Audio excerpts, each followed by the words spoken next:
And we are going to begin with the paper of April 2023. With the paper of April 2023. That's where we are going to begin our revision. April 2023.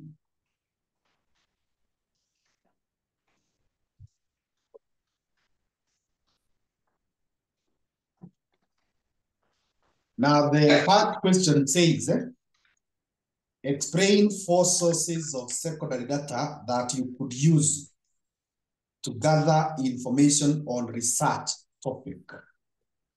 4 sources of secondary data that you could use to gather data. Let me clear my table so that I'm able to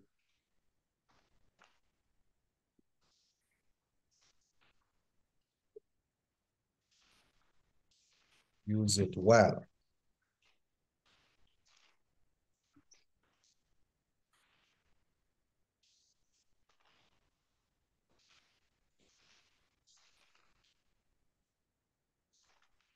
Now, in our notes, we did not discuss issues of secondary data, but it's good you note that we have 2 types of data. We have 2 types of data. We have 2 types of data.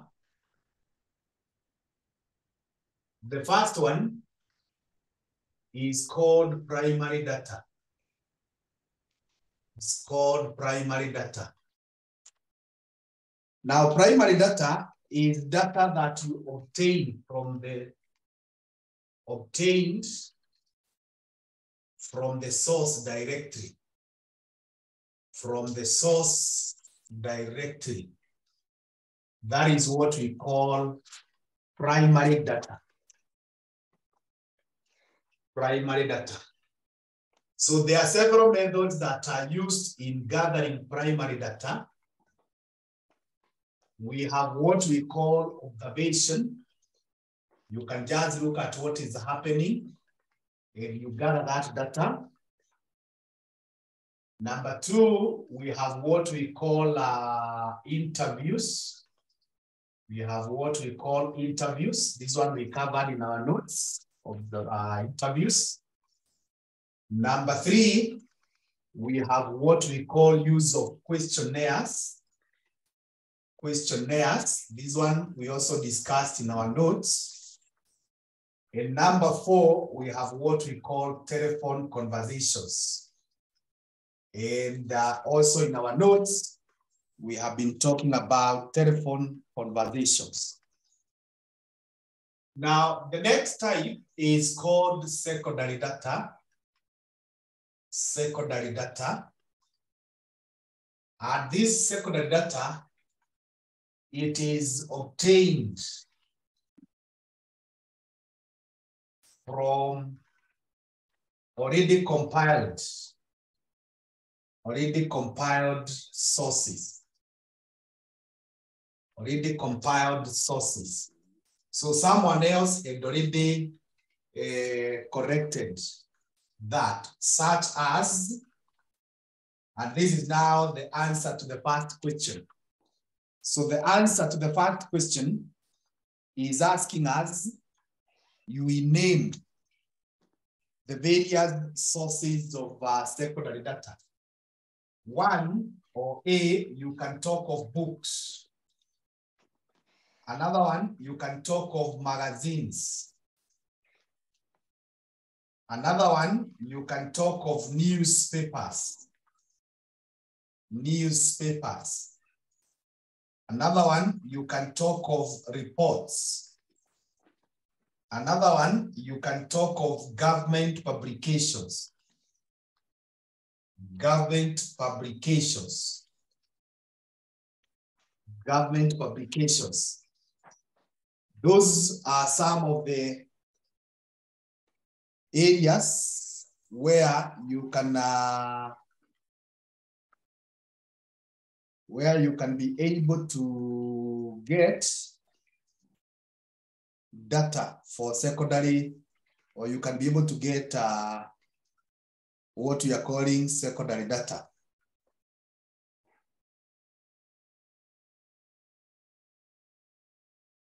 What you are calling secondary data.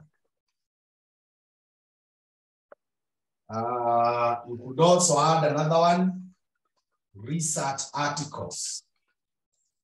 Research articles.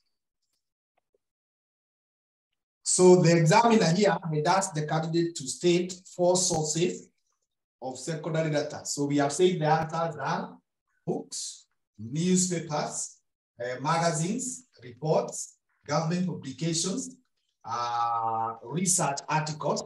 So as the candidate, you are supposed to name any 4, each giving you 1 mark. You are supposed to name any 4, each giving you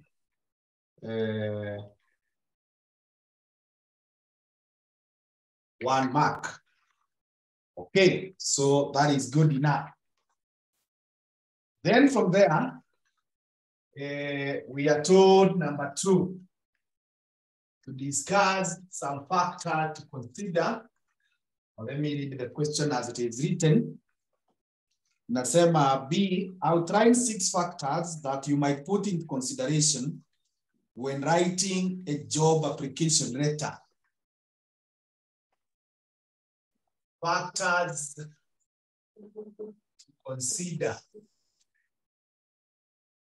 when writing a job application letter.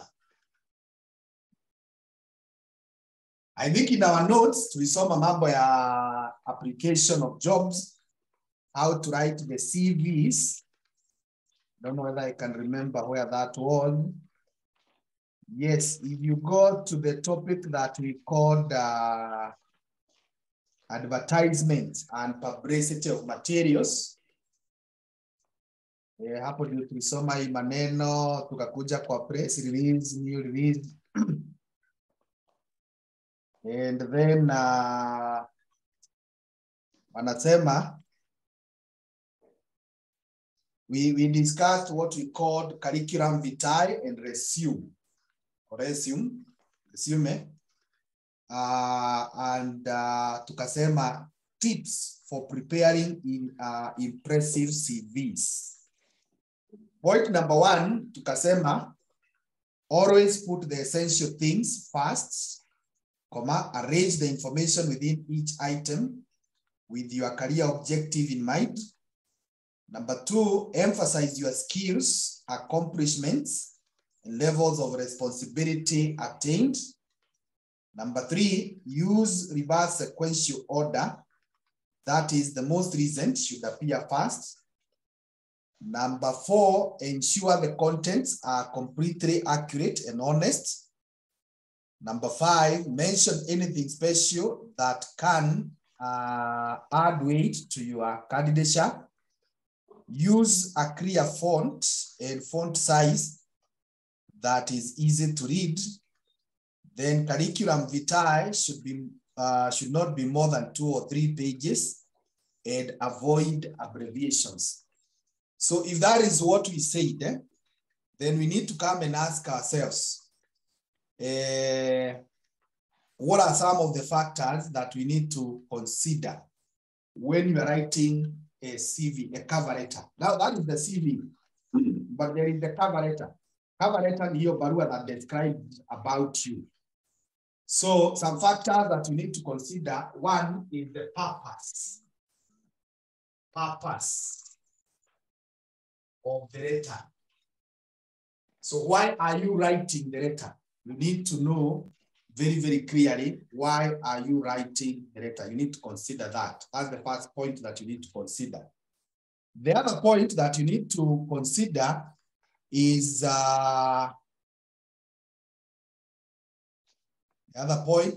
consider is what we call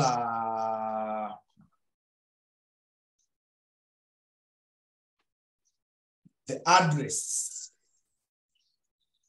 or the receiver. Who is the receiver? Who is the audience? Who are you sending to? Unatumia hii barua kwa nani? Are you sending to a friend? Are you sending to the CEO? Are you sending to the HOD? You need to consider that. That's another factor that you need to consider. Something else that you need to consider is consistency of the message. Consistency of the message. Your message must be very consistent. What you are putting in your cover letter, they must be very, very consistent. The other thing that you need to consider is the length. The length. For how long will, or rather, how long will the letter be? You need to consider that. Something else that you need to look at is the clarity. Is the clarity that you require to show in the clarity. Something else is your qualifications. You need to consider your qualifications. You mentioned them there. You need to consider your achievements. You put them there. You need to consider your qualities, your skills, and your weaknesses. Yeah, etc. So those are some of the factors that you need to consider when it comes to writing a cover letter. What is the purpose? Who is the receiver? Consistency of the message, the length, the clarity, and the qualifications that you have, the achievements, and the qualities. Okay. The next requirement is analyze 5 strategies which a management team would apply to improve digital communication. Digital communication. What are some of the strategies that we can use to ensure that there is improved digital communication? Like now, what we are doing right now is a case of digital communication. Digital communication. So what are some of the things that you can do? Number one, you can choose to introduce a communication platform. Introduce a communication platform. Communication platform. So if you want people to use the digital, introduce it. For example, create a WhatsApp group. Create a WhatsApp group. Create a Facebook page. Create a Facebook page. And so on. Yeah, so those ones will help people now to communicate using these platforms. But you cannot expect us to be communicating and you have not provided the platform. At times, it may go to the extent of providing the resources. Provide the resources. Provide the resources. Now, when we talk about the resources, we are talking of things such as internet. Ensure that in your company there is internet. People can be able to communicate, or even intranet. We discussed this the other day, intranet. So that kama ni simu watu wanapiga huko ndani and they don't want to get to the outsider, ensure that there is this facility. Ensure that there are equipment. There are equipment. When we talk about equipment, we are talking about the phones. We are talking about the computers. The people that you expect to use the digital, are they online? They have gadgets that can help them to do online communication. Number 3 is train the staff. Train the staff. Show them how to use these platforms. There are some people who do not know how to use WhatsApp. There are some people who do not know how to use Facebook. The other day in church, I was reading the service and I was telling people to subscribe to our channel, the Pefa Church.home channel. And there are some people who do not know how it's done. There are people who think when you subscribe to a channel, it is going to be charging you monthly. It's going to be taking your money. No. Train them.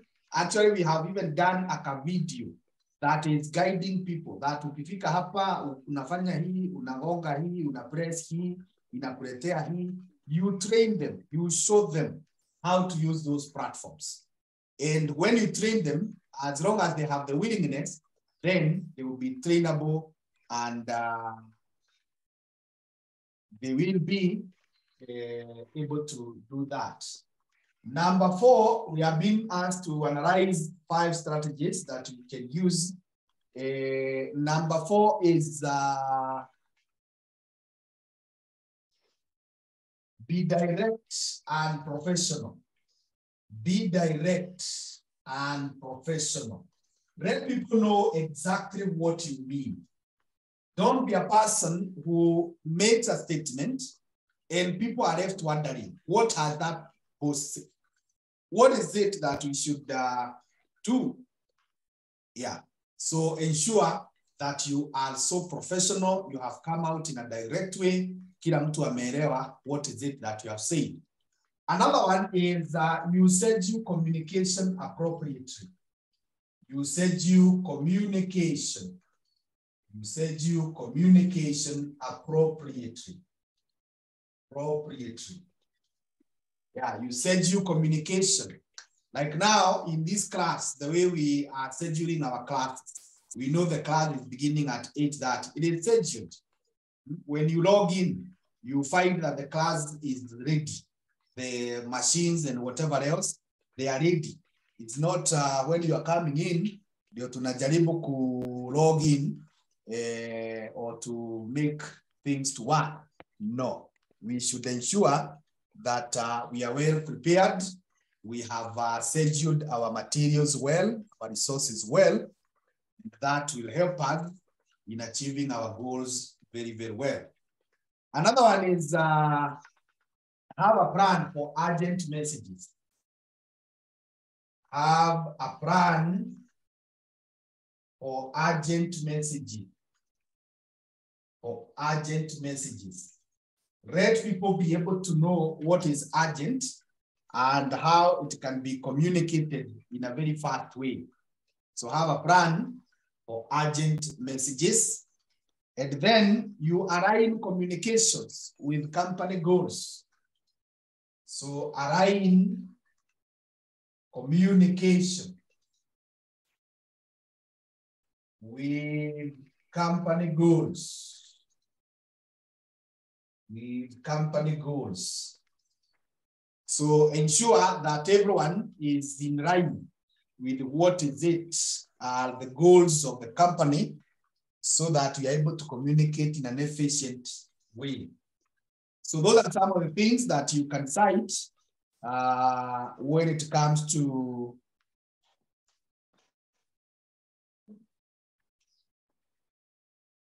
introducing digital communication in an organization. Let's now go to question 2. Question number 2. Question number 2 inasema hivi. Explain 5 advantages of using questionnaires to correct data. Advantages of using questionnaires to correct data. I want you to go to our notes. Mahali tulisoma mambo na questionnaires. Tulisoma mambo na questionnaires. It is just right there. Mahali tuliandika memorandum, tukaandika business forms. We have the questionnaires there. Questionnaires.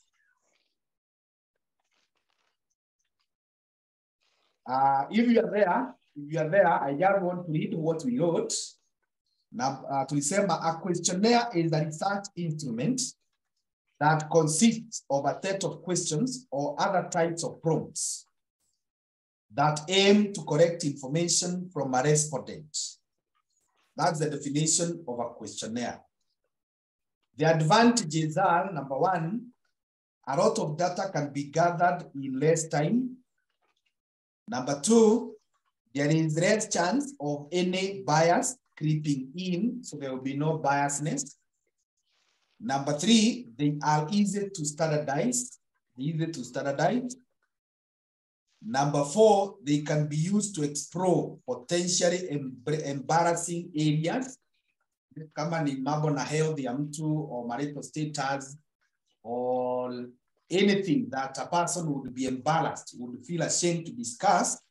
You avoid it, you use the questionnaires.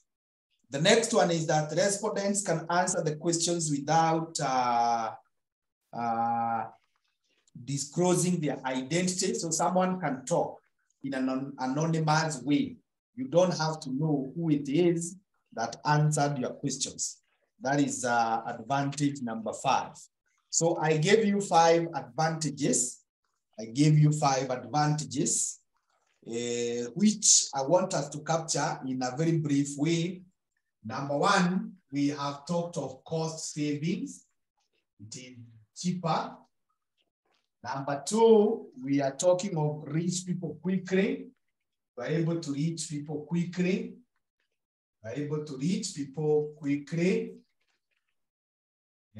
Number 3, if I summarize this, is that there is scalability. You can be able to scale. Scalability. You can be able to gauge, to measure.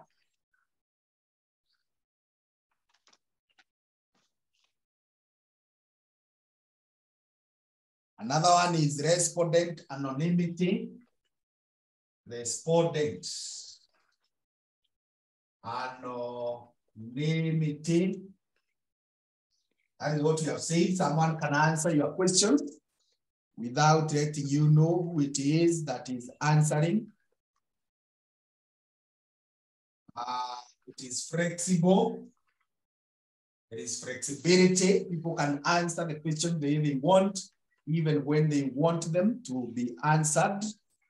There is also a bit of data accuracy. Because people are recording. So you cannot, it is not like when you're talking word of mouth. When it's about word of mouth, then one of the advantages there that we have noted in our book is that there is no biasness. So those are some of the advantages of using a questionnaire that the candidate was expected to cite. So in our notes, we have given 5, and those are the ones that the examiner exactly wanted. The ones that the examiner exactly wanted. Okay, just a minute.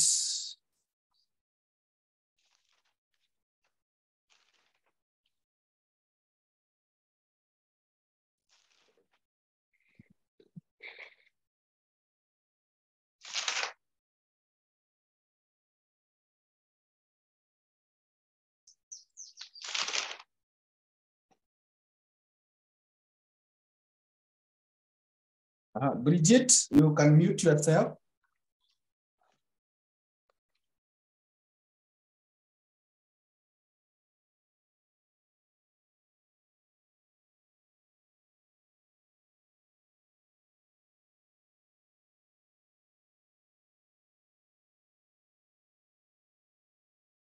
Okay, then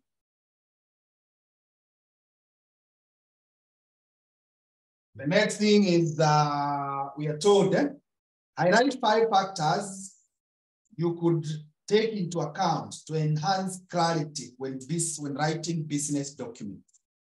Factors to put into consideration when you're writing business documents. I think we talked so much about business documents. So the question here is asking us, what are some of the factors that you need to put into consideration to ensure that there is clarity when you're writing the business forms and all the other documents that we talked about? How do you ensure that they are moving in the right direction? They are accurate. You are not giving us the information that is okay.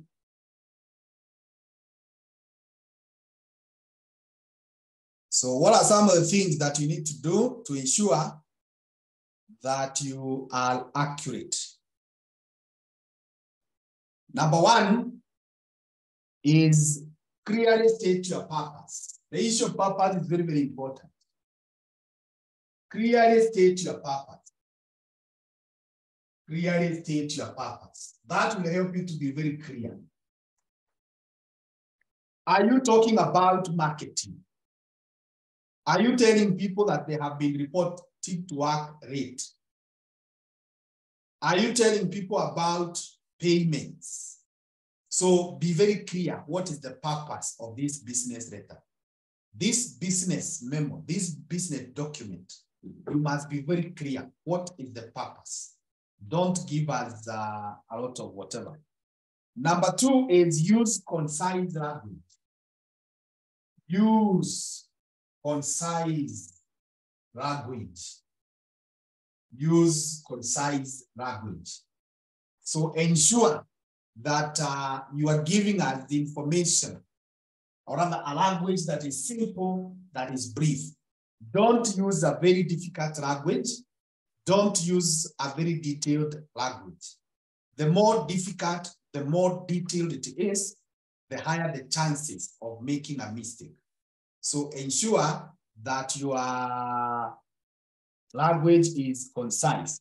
Something else that you need to know to ensure that you become accurate is know your audience. We have been talking about this. We talked about audience analysis. Very, very important.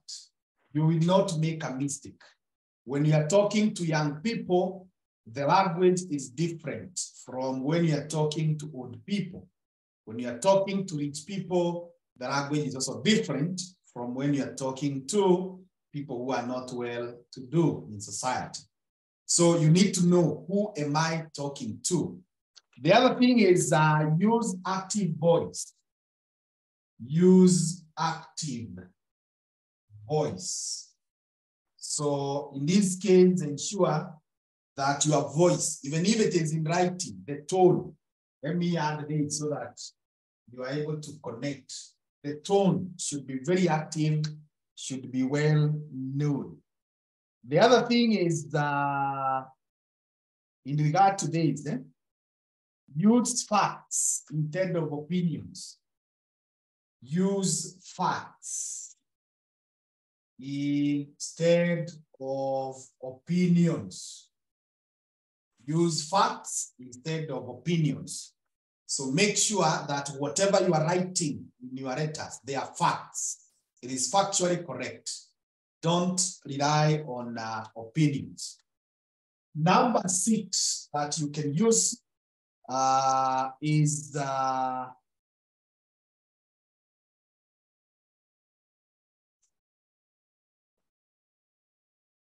minute.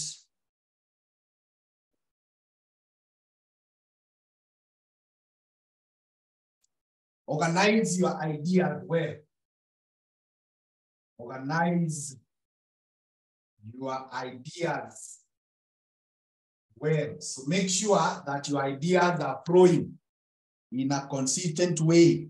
Someone who is following your writing will be able to pick what is it you are saying in a very, very consistent way. And something else that can help you to ensure that you are accurate is use simple formatting.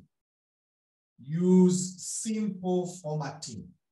Don't be very complicated. Complication is not welcome in any writing. Complication is not welcome.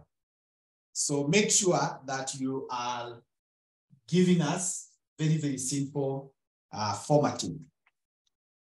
Now, describe 5 elements of the listening process. Elements of the listening process. Let's go to our notes. Tuangalie tulisema nini. Let's go to our notes. Kuna mahali tulisoma about listening. Tutafute kwa notes. Tulisoma mambo ya listening. What did we say about listening? Need to go there and check. What did we say about listening? Yes, I am there. I can see mahali tulisoma mambo na listening. Tulisoma listening, tukasema the difference between hearing and listening. Tukasema effective listening skills. Just a minute, I respond to a call that is here. Just peruse your notes. Peruse your notes and check those things. As I respond to this call.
So I was saying, we look at our notes. Tunaulizwa elements of listening process. Tuone kama tuliandika elements.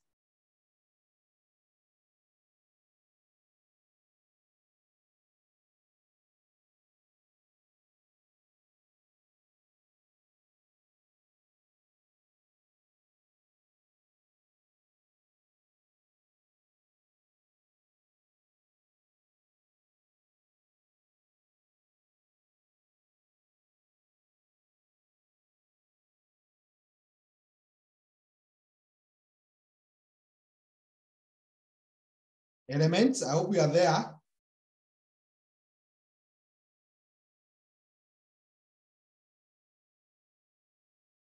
Elements of, they are calling it what? 5 elements of the listening process. Now, the 5 elements of our listening process, they are the ones that we called the stages. They are the ones that we called the stages. They are the ones that we called the stages. And if you are there in our notes, you can see the first one, we said there is receiving. Number 2, we said that there is understanding. There is understanding. Number 3, we said that there is remembering. Remembering. Number 4, we said that there is evaluating. Evaluating. Number 5, we said that there is responding. Responding. So those are the 5 elements. In our notes, we call them stages. But I'm saying you can call them elements. Let me add here in our notes that there is also a question of April 2023. Question number 2C. Yeah. So you just mentioned, and maybe you can explain briefly that there is receiving, we receive the information, then we understand it, then there is remembering, there is evaluating, and then we have the aspect of responding. Let us go to question number 3. Let us go to question number 3. Question number 3 is telling us to state or to explain the term grapevine communication. Grapevine communication. We are told to define grapevine communication. So once again, let's run to our notes and see what do we say about grapevine. We must have discussed it somewhere. Ukirudi huku nyuma hizi topic za kwanza. Yes, grapevine communication tulisoma ikiwa, it was our 3rd lesson.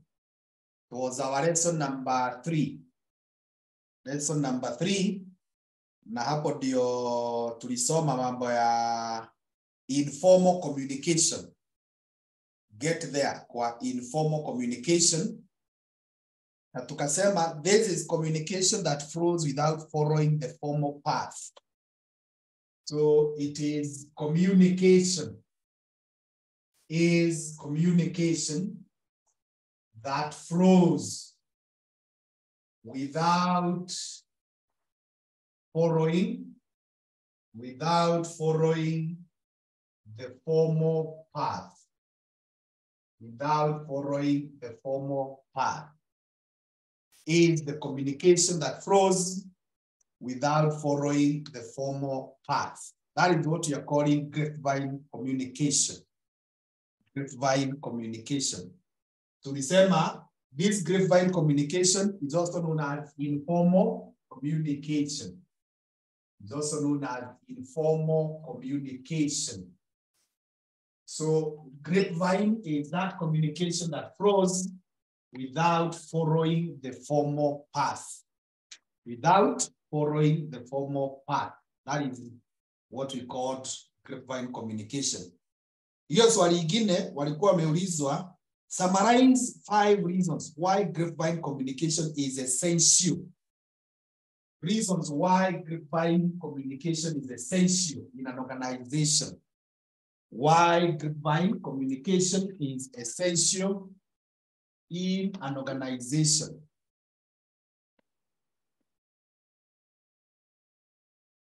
Why grapevine communication is essential in an organization. So looking back at our book, we can see the advantages.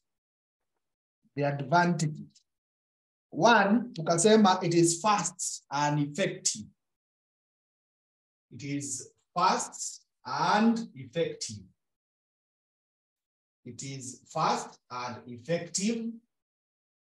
Number 2, tukasema it creates a free environment. It creates a free environment. Free environment. People are able to communicate in a free way, and therefore information inafika vizuri. People are able to communicate in a free way. The other thing, the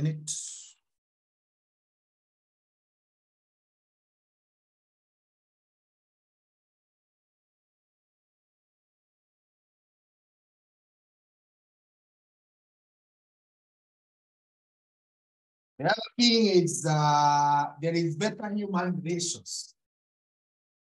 Better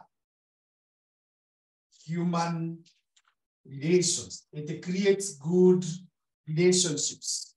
People are able to relate well. So there is better human relationships. Number 4 is that easy solution of difficult issues. There is easy solution of difficult issues. Easy solution of difficult issues. And I hope you are writing these things. You make sure you write. The more you write, we normally say when you ink it, you think it. When you ink it, you think it. That means when you write something, there is a way it gets into your brain. So in as much as these notes, we are just copying them again from our notes, and actually that is the essence of revision. We are not doing so much anything new.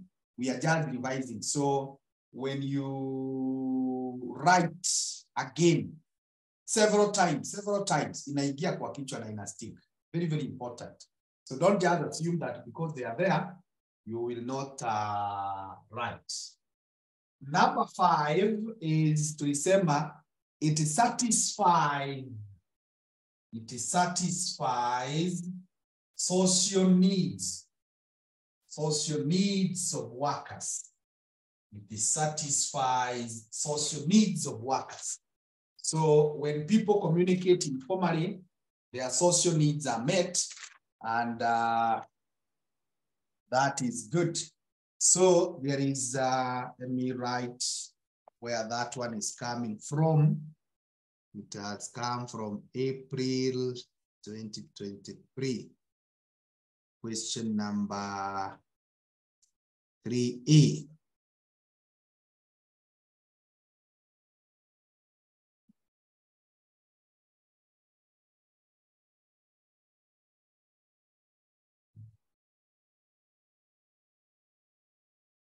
Part B inasema, explain 5 techniques that could be used when creating effective persuasive messages.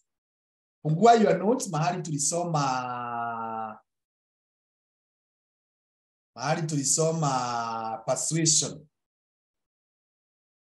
Mahali tulisema persuasion, how to create persuasive messages. Tulisoma hii maneno. Peruse your notes and see whether you can find mahali tulisema, how do you write a message that is persuasive? A message that is persuasive, how do you write that?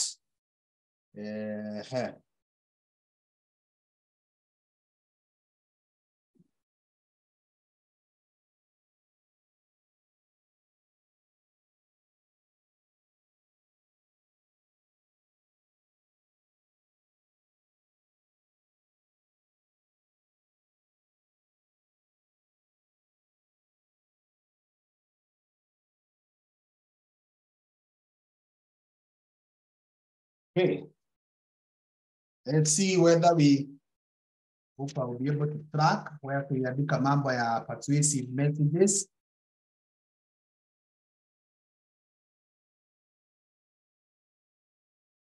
I want us to check whether we wrote something like that. Yes, in our lesson number 8. Lesson number 8. Go to where we wrote. Lesson number 8. Lesson number 8. Hapo ndio tulisoma mambo ya persuasion. Persuasive communication. And just quickly to write is all communication is persuasive to the extent it attempts to influence behavior and thinking. Alafu tukasema a message is considered persuasive when its primary objective is to sell a product, a service, an idea, or a course of action when that reader may ignore or resist the message. So we are saying that a message is considered persuasive if the objective is to make the person to overcome the resistance or not to ignore our message. That's when we say that the message is persuasive. Now, the most successful persuasive message is the one that offers the audience real benefits or other helpful information. So it is able to tell the customer, when you buy this, this is what you get. When you join Destiny, these are the benefits. These are the solutions of your problem. That message is very, very persuasive. So, kuna kitu tulisoma hapo inaitwa principles of persuasive communication. Principles of persuasive communication. And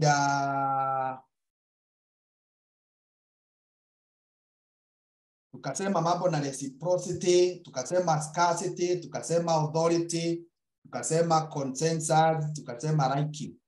Then tukasema objectives of persuasive communication, tukasema stimulate, then you convince, then you call to action, then there is charisma, then there is making making existing attitudes, and you allow individuals to make independent decisions. Then from there, tukasema approaches or techniques of persuasion. Hapo tukasema appeal to the individual, establish authority, generate anticipation, address objections early, foot in the door, door in the face, create perception of popularity, imply scarcity, and start rage. Kutoka hapo tukakuja tukasoma structure of a persuasive message. Tukasema iko na attention statement.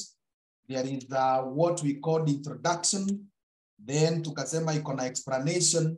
Na tukasema iko na call to action. So that is what we think about persuasion messages. So the question inauliza, explain 5 techniques that can be used while creating effective messages. So these techniques are there. 1, appeal to the individual. So you can just write a few of them. 1 is appeal to the individual. That's one of them.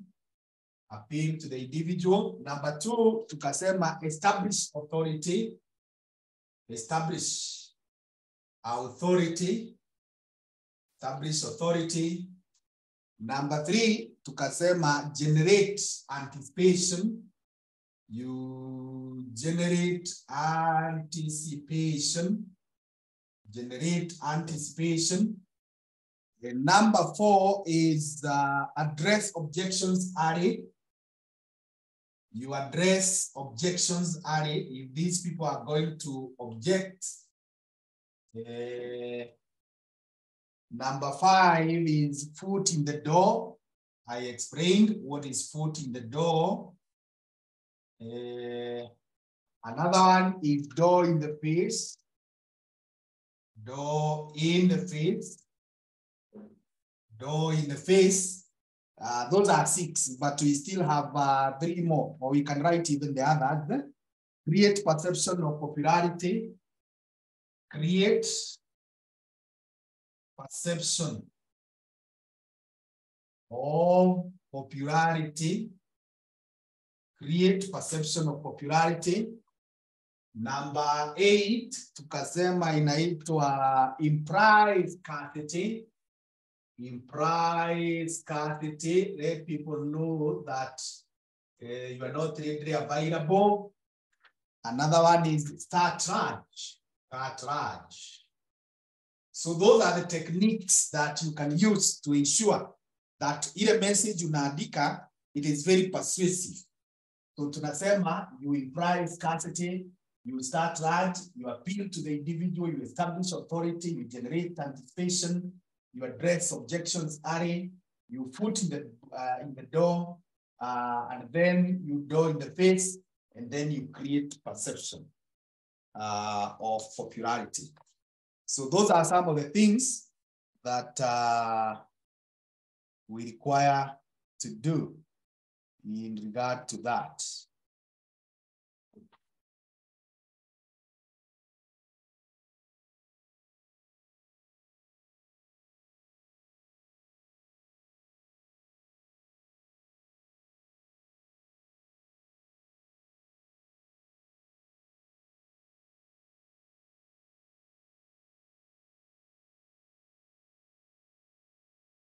Okay. The next question in Nauriza, you have been appointed a moderator in a meeting. Discuss 4 roles you can play to achieve an effective discussion. Roles that you can play. Roles that you can play so that you achieve an effective discussion. What is it that you can do to ensure that you achieve an effective discussion? So number 1 is introduce the debaters. That's the first thing. Introduce members, the debaters, all members. So ensure that you introduce everyone in a good way. Ensure you introduce everyone in a very smart way. Kila mtu ajue nani yako hapa. Something else as a moderator that you need to do is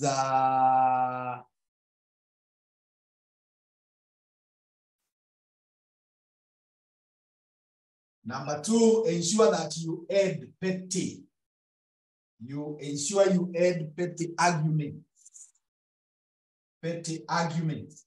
These are arguments that people bring, but they are not related to the main agenda of the meeting. Ensure you add them. And closely related to that is redirect discussion. Ensure you are able to redirect the discussions. You are able to show the way that things should move.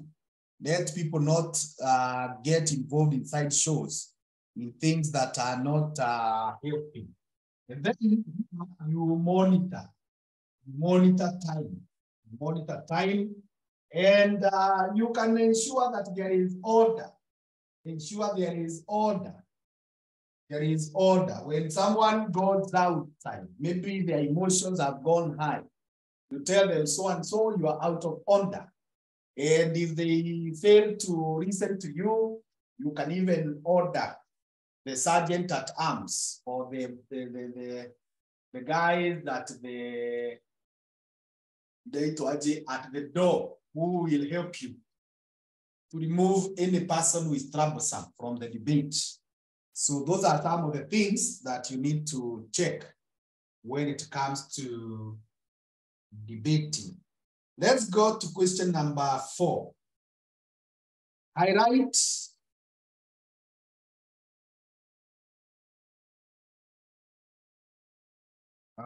a minute. I respond to someone here who is beating my phone.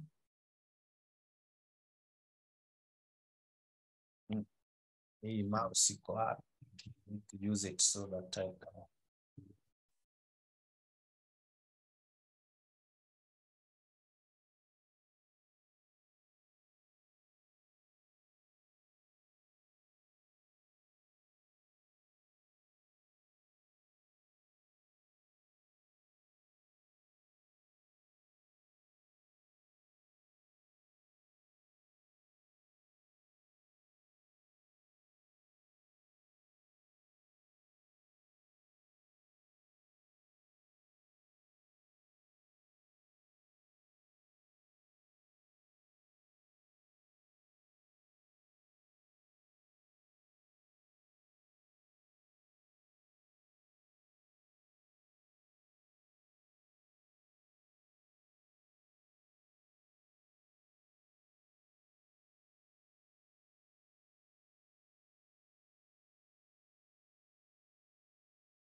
Okay, sorry, so we proceed.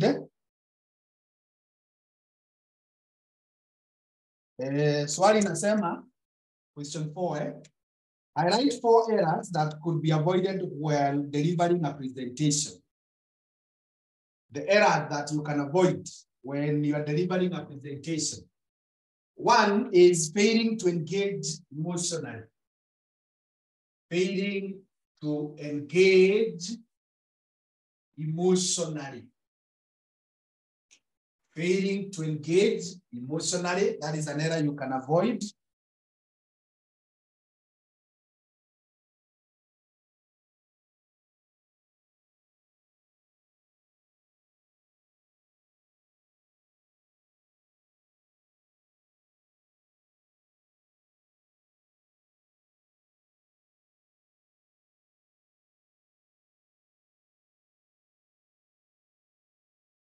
Number 2 is having too much on your slide. Having too much on your slides. Something else that we need to avoid is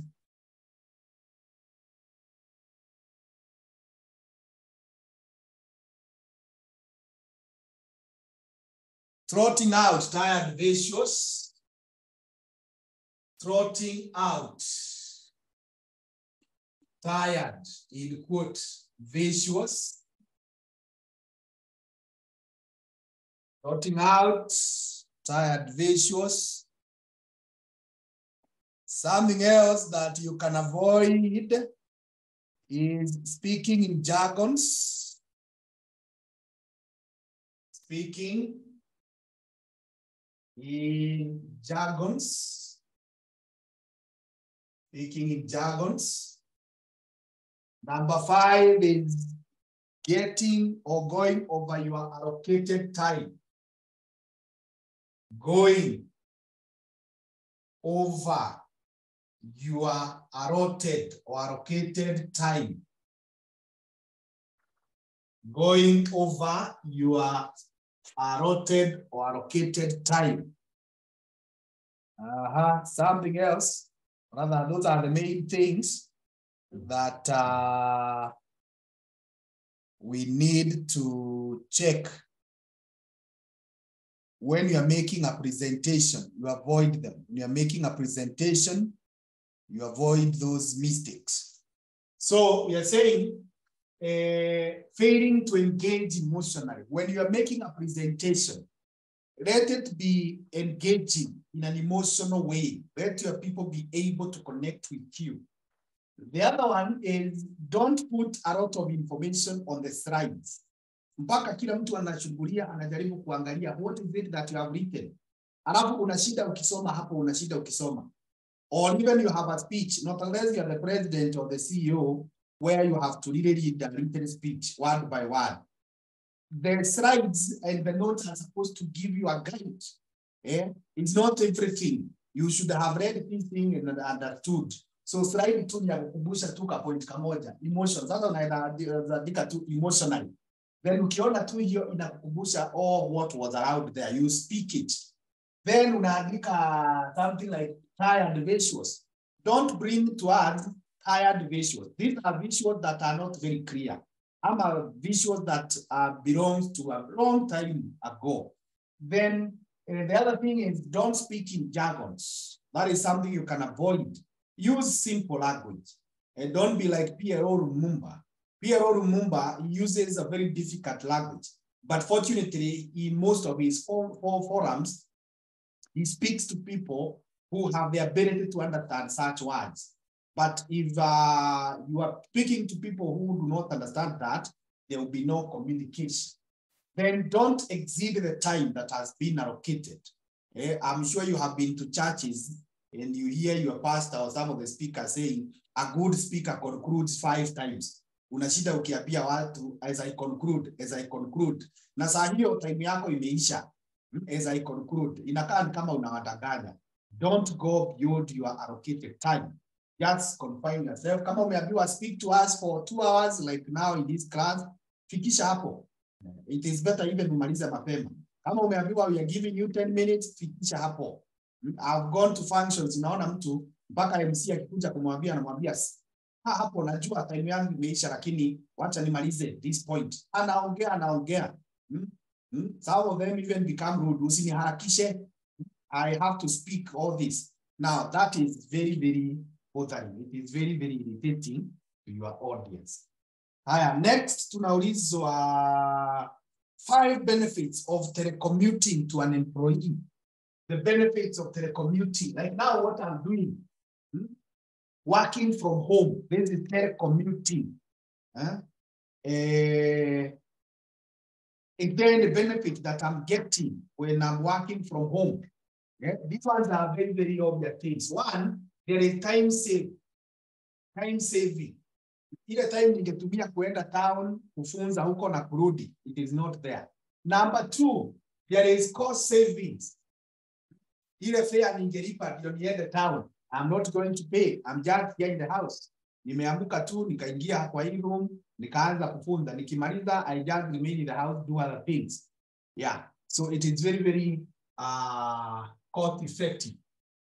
And because of that, employees are less stressed.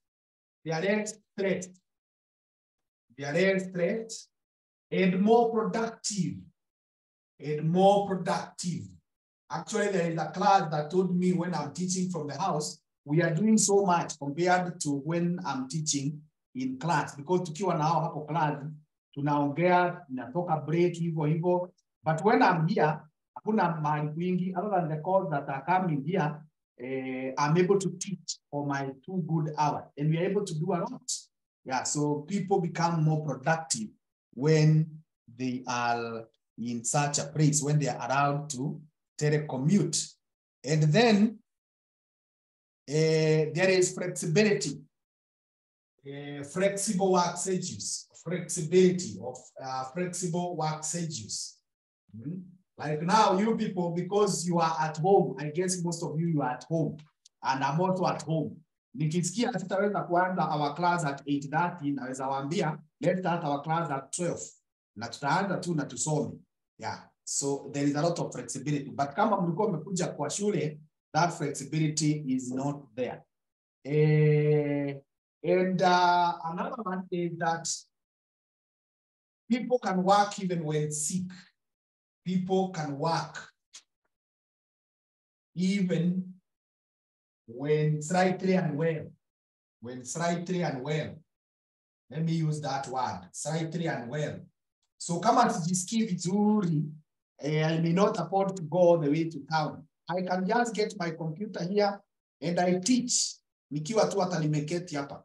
Badala hizo hassles za kuenda hapa na pale. So those are some of the advantages of telecommuting. Nimesema telecommuting is the one that nowadays we are saying working from home. And what I'm doing right now is a perfect example of telecommuting. I'm working from home.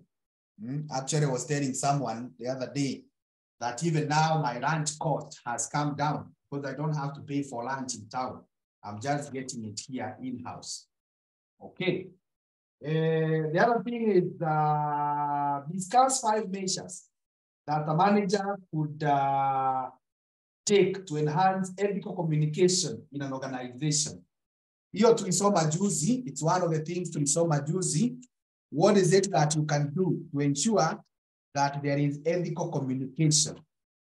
Yeah, there is ethical communication.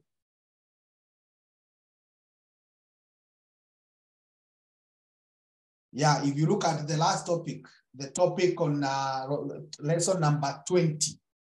Lesson number 20, that is the lesson that we talked about ethical communication. Na tukasema 9 things about how to enhance ethical communication. Swali hapa inataka 5. So you can just put the first 5. 1 is train the employees. Training the employees. So ensure you train the employees. Yeah, you train the employees so that they are able to communicate in an ethical way. Number 2 is open feedback. You guys want to write the shortest of them, or the shorter one. open feedback mechanisms. Let people give feedback. It is very, very ethical. Another one is use simple language. Use simple language. Very, very important. Use simple language. Something else that we say this year is build a positive culture. Build a positive culture. Very, very important. Build a positive culture. Something else that we say is communicate policies and procedures. Communicate policies and procedures. Communicate policies and procedures. Those are some of the things we say that a manager can do. It is April 2023, question what? Question 4C. Question 4C.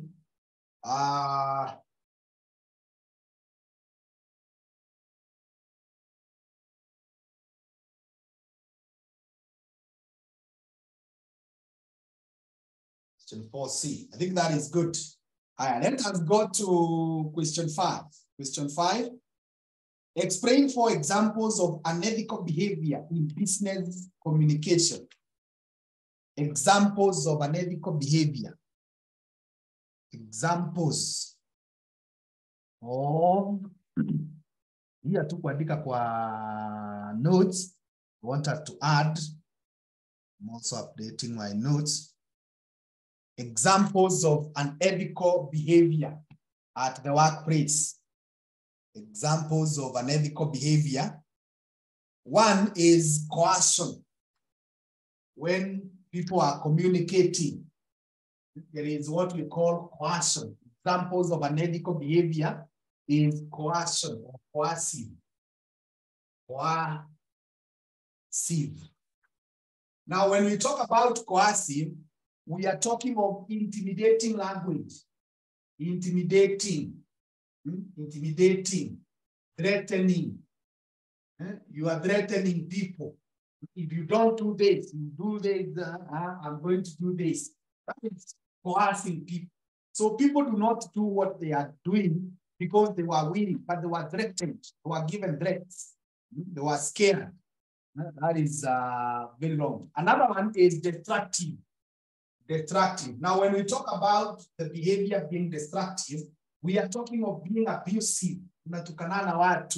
We are talking of being insensitive. Being insensitive. Being insensitive, it is where you discuss something. Per se, it is not bad, but kuna mtu inaguza vibaya. Maybe, for example, you know, so and so amepoteza mtoto. The child has died. And now you start talking about that. Or maybe so and so has lost a job. And now you are talking about people losing jobs. Unacheka. Or maybe so and so ameachwa na rafiki yake, boyfriend ama girlfriend, ama bwanake ama bibi yake. And now you are insensitive. That thing, si baya kuongea, lakini inaguza mtu na ataona kama ni yeye unaongelea. You need to be very, very careful. That's what we call being destructive. The other one is what we call deceptive. Number 3 is deceptive. When we talk about deceptive, we are talking of being dishonest. Someone who is dishonest. Unaongea uongo. Dishonest, lying. That is very, very wrong. Okay? You are unfair. Your communication is unfair. ETC. That is very, very, very bad. It's a very, very bad behavior. So, tulikuwa tumeulizwa how many? 4 examples. Another one is incomplete. Incompleteness. You are not telling people full information. You do what? You hide details. You hide details, some details. Some people say there is some hidden cards. So hiyo maneno ya kuficha some items, it is very, very wrong. Ensure that you communicate fully. You communicate all the information, let everyone know what is the implication of that. The next thing is with relevant examples, discuss 4 ways in which nonverbal communication could reinforce verbal communication. How does it, maybe you check in your notes, but I can give you some quick answers that I have here. Some quick answers. How the but kulisoma hii maneno ya nonverbal communication, but because naona time imesonga and I need to finish these questions, let me be a bit fast now. Number 1, it can be repetition. It creates repetition. When you're using nonverbals, it creates repetition, and people are able to get what it is that you're saying. Number 2, there is contradiction. There is contradiction. You can be able to contradict the message using the, using what? Using the nonverbals, using the nonverbals so easily. Sorry.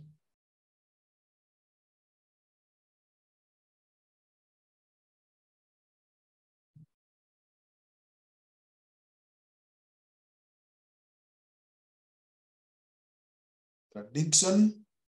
Then it also helps us in making what we call substitution. It creates what we call substitution. Substitution. So instead of using the words, we are able to use the movements. Then it complements. Hii hata ndio watu tunasema sana, complementing. It is able to make that communication to be complete. And then there is the issue of accenting. It is able to set the accent. It's able to show what is it that is our accent in our communication. The accent. Okay, so I think that is clear. Next is analyze 4 communication barriers that may be caused by organizational setup. My communication barrier that may be caused. 1 is workplace design. Workplace design. Workplace design. The way it is designed inaleta barriers. Another one is distance. Distance becomes a barrier because of the way the organization is set. Something else that you can be able to cite as a cause of difference or as a cause of a barrier is in regard to how the organization is set, is time. Another one is what we call the environment. The environment. The environment. Another one, number 5, is what we call technical disturbances. Technical disturbances. Technical disturbances. They create barriers which are related to how the firm has been set. Good. Let's go to question number what? Question number 6. And question number 6 inasema highlight elements of a good report. 4 elements of a good report. If you go to our notes where we discussed about report writing, let me see whether I'm able to track them quickly. Yes, I can see types of reports, purposes, the structure, types of qualities of a good report.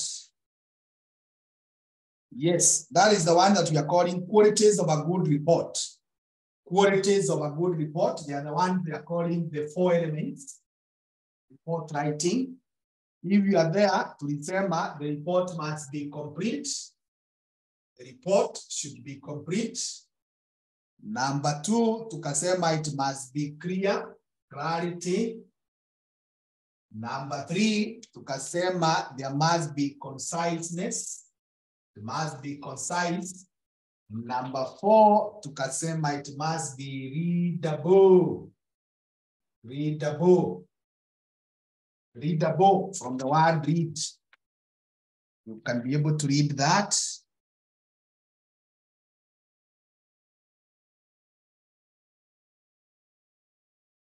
It's readable. So those ones, you are picking them right from the notes. Number B, explain 6 guidelines that might be considered when designing effective visual aids for presentation. Tuende mahali tulisoma visual aids. Visual aids, characters of a good visual aid. Tulisoma, sijui nitaipata, ilikuwa topic wapi, let me go backwards. Tulisoma characters of a good visual aid. Let's look for them. Mahali tulikuwa tunaongea about portability, about availability.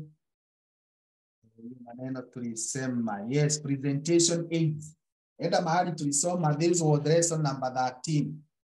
Lesson number 13, mahali tulisoma public speaking and presentation. Kuna kitu tuliita characters of a good presentation aid. Characters of a good presentation aid. Characters of a good presentation aid.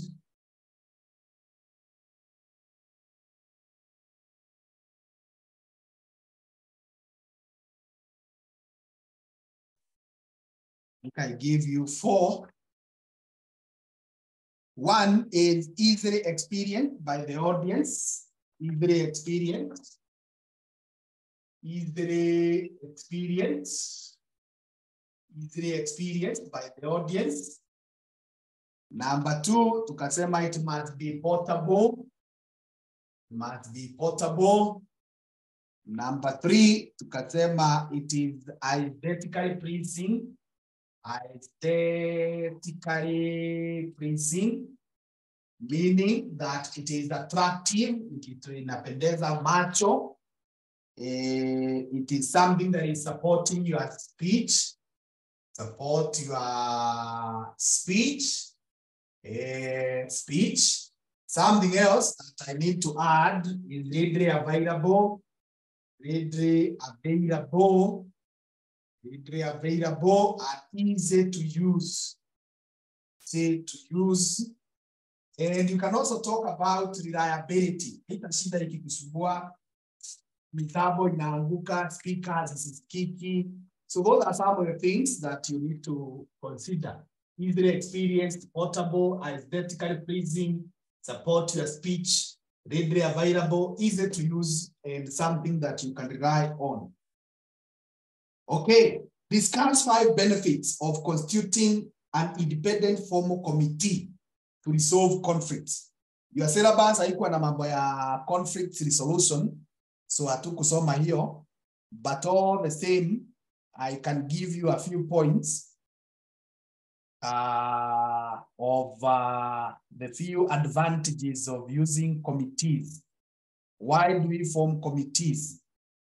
Why do we form committees? What are the benefits of having a committee? One is benefit of specialization. When you have a committee, when you have more than one person, one is you have benefit of specialization. People are able to solve problems in the right way. Number 2, there is a better solution. You are able to get better solutions when you are using a committee to solve disputes. Another one is there is participation. There is participation. Let me just put it that way, like what in government they call public participation. So more than one person are participating. And then this committee will be able to give several alternatives, as opposed to when we have just one person looking at the item, naona from just one side. But when you have more than one person, you are able to see things in a different way. That's what we are calling alternative, several alternatives. Then we have what we call better communication.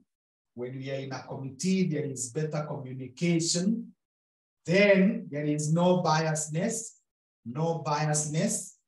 Huwezi enda kwa committee kila mtu akuchukie ama akupende.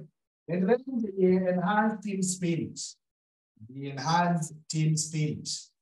So those are some of the items that will be beneficial when you're using a committee. Lastly, question number 7 inasema, highlight 5 reasons why an introduction session is vital in a presentation. When you are told to make a presentation and you are told to, or rather, and you want to do what we call introduction, what is the importance of that? The importance of that, number 1 is you gain audience attention and interest. When you introduce yourself in a better way, you gain audience attention and interest. Audience attention and interest. You gain audience attention and interest. Number 2, you are able to state the purpose of the speech. You are able to state the purpose of the speech. The purpose of the speech. The purpose of the speech. Something else that comes in as an advantage. Something else that comes in as an advantage when you have introduced yourself in a good way is that you establish credibility. You are able to establish credibility. As in watu wanaona wewe ndio unastahili. You are worthy to stand before them and speak to them. They give you some recognition. They give you some marks. Hawakuoni tu hivyo wanakudharau. They are able to recognize that you are worthy. They are not wasting their time in listening to you. So we are talking about the importance of introducing yourself. The importance of introducing yourself. Something else that you can cite there is it provides reason to, you provide reason to listen. So why should I listen to you? So you provide reason why they should listen to you. And then you provide main ideas. You say we are going to do this and this. By the time I'm completing, you will have had this, or you will have seen this, you will have known this and this. So you are able to provide the main ideas of your speech. You are able to introduce the main ideas of your speech. Okay. Explain 5 guidelines that an interviewer could observe when conducting semi-structured interview. If you have been told to interview someone and it's semi-structured, that means there are no formal structures. There are no guidelines that you should follow. What are some of the rules that you should look at? 1 is obviously prepare well. Prepare well. Prepare well. You prepare well and you plan in advance. Then number 2 is avoid leading questions. Avoid leading questions. These are questions that are taking a person to provide a particular answer. You are already guiding them. They are not good. Another one is you need to probe beyond the answer provided. Probe beyond the answer provided. Probe beyond the answer that has been provided. Something else is explore inconsistencies.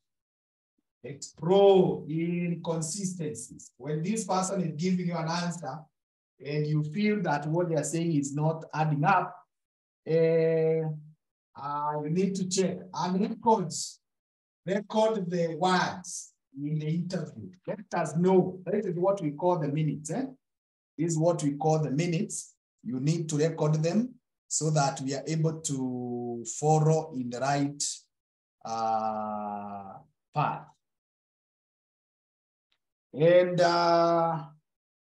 Finally, 5 reasons why suggestion boxes are important. Reasons why suggestion boxes are important in an organization. Reasons why we need to have suggestion boxes in our organization. One is employee morale boosts. Employee morale boosts. So they boost the morale of the employees. Number 2, there is better communication. Better communication. Better communication. Number 3 is increased. There is increased innovation.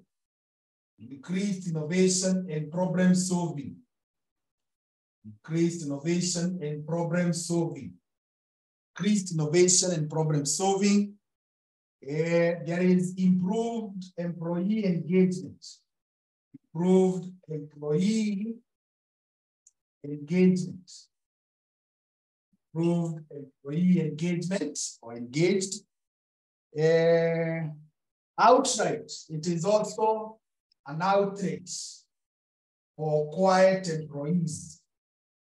Quiet employees, those guys who cannot be able to open their mouths and speak, when we give them a suggestion box, they are able to state what is it that is in their mind. So that is all that I had for today. So we have finished that paper. So when we meet in our next lesson, we shall be able to discuss the next paper. So you can see these things are just in your notes. It's just a matter of reminding ourselves. Thank you so much for attending the lesson. We meet in our next lesson. Thank you.